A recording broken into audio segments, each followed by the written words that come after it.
So this example is actually published by McKinsey, and it says that there are many ways that a buyer and a manufacturer and the retailers can offer value, right?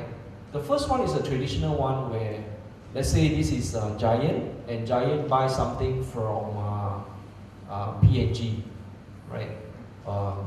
Anything. So P&G will make the product, packet them, and then distribute into Giant, and then let Giant do the manage the inventory and display the inventory. Okay, so this is a very traditional way between retailer and manufacturer. A more aggressive one is now, instead of just distributing the product to the P&G, to the Giant, you now manage their inventory for them. So when they need, then you send and display on the shelf for them. Alright, so you don't really go into their warehouse anymore. That means when their shelf goes empty, you will then bring the inventory to that particular store and display onto their shelf. Right, so that is a bit more advanced, but it's still not the best solution. The best is that, let's say Giant, they will give you that space, the shelf space, and let you decide what are the product you want to display on that shelf. And you must manage their inventory every day, make sure that there are product display, otherwise they will give that space to your competitor. Okay, so you are now doing assortment planning. So let's say if you are selling, let's say you are P&G, you are selling shampoo.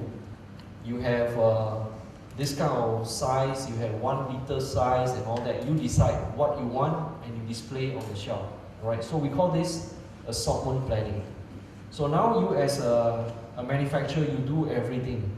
So you make, you packet, you distribute, you keep for them, and then you retail for them. That means you decide what is the SKU good for each store, and then you deliver to them and then you display on the shelf. So this is the highest end in that, and so far I have not seen any in Malaysia that does that yet.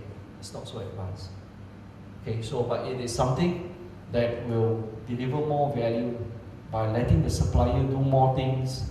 Last time the supplier only do 3 steps. Now the supplier do 5 steps. Right. Can I know yeah. which company using this model already? It's in the US. Walmart do a lot of that.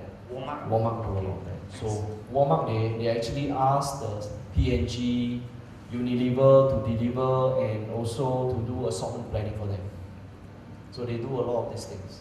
In the US, they are more advanced in this kind of retail manufacturing relationship. With this means that you can handle a lot of SKU? No, with this it means that I leave it to the manufacturer to decide what they want to display on the shelf. Then a lot of SKU can yes, they can put it in the shelf. Because it's fast moving. Yeah, but they have to decide what type of SKU they want to put on the shelf. So now they make decision. Last time the retailer will make decision. They think this one is best, but they are not sure.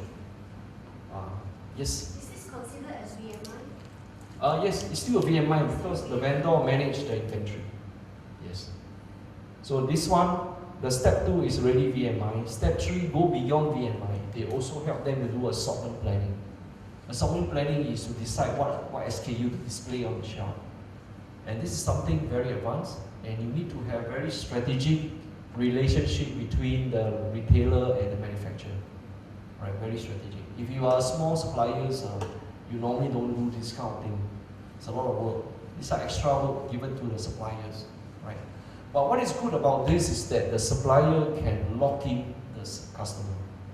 Now that space is yours, so now you can put almost everything you want there, right? So you can lock your customer. Okay? So there's something good about this design principle, basically locking your customer. So that's what we call relocate or work to your customer and supplier.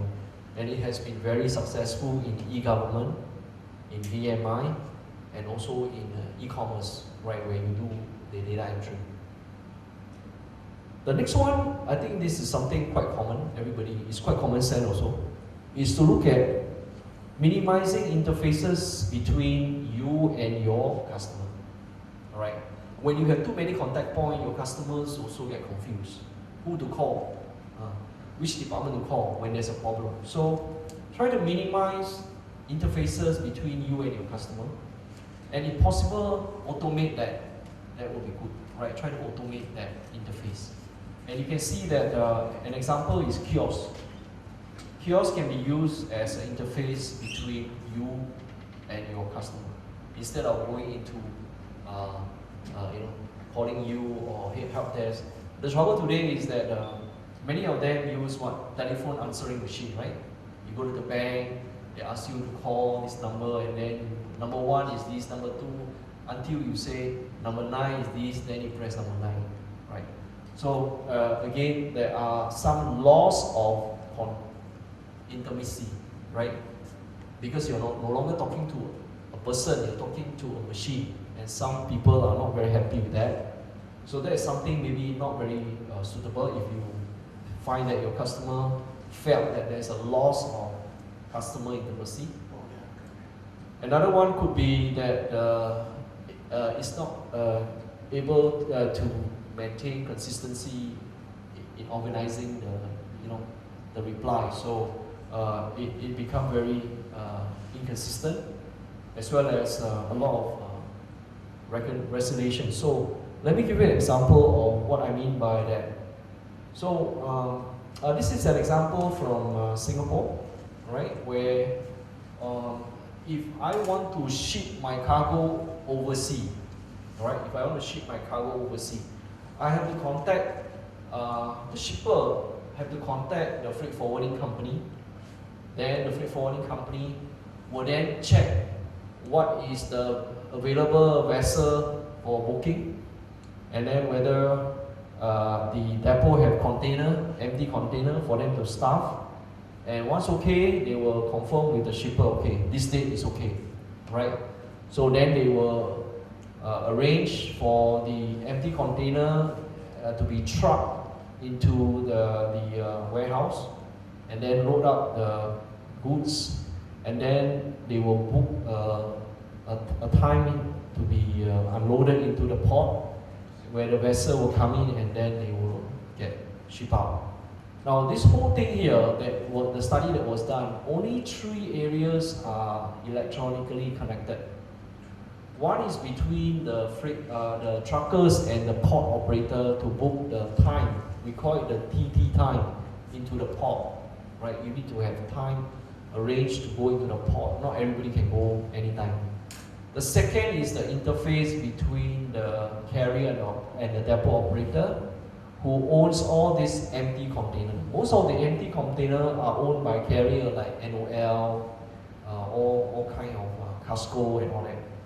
And the next thing is that the third electronic connection is between the custom declaration system and your freight forwarding company. The rest of it are manually done by phone call, fax, right? And also by SMS. Very, very traditional. So what they did was to see how they can make all this into a single point of contact, and so they re-engineer their whole process today in Singapore, and this whole thing is now called TradeNet Plus, Trade Exchange. Sometimes we call it Trade Exchange. So now the freight forwarder, when the shipper call the freight forwarder will have a portal. They will log into a portal called Trade Exchange that can book carrier, alright, book the PSA port, and then book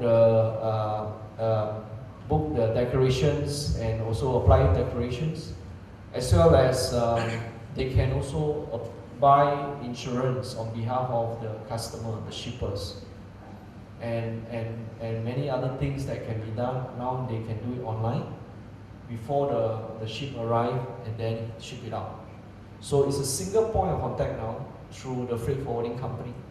They will just log into the system and do everything electronic. So now all these are electronically connected, and including insurance, and payment, LC payment, between bank to bank. Now these are changing the whole way trades are concerned. Right? So this trade logistics has evolved from very manual to very electronic. Okay? And for this, it has also reduced the processing time. Used to be, if you look at the previous one, it used to take 3 to 4 days to get all these things done. 3 to 4 days. Today with this, all this can be done within a day. Alright? If you need to ship out by tonight and they have a space for you and the ship is arriving, you can get all these things done. But the problem is how to interface the different operator.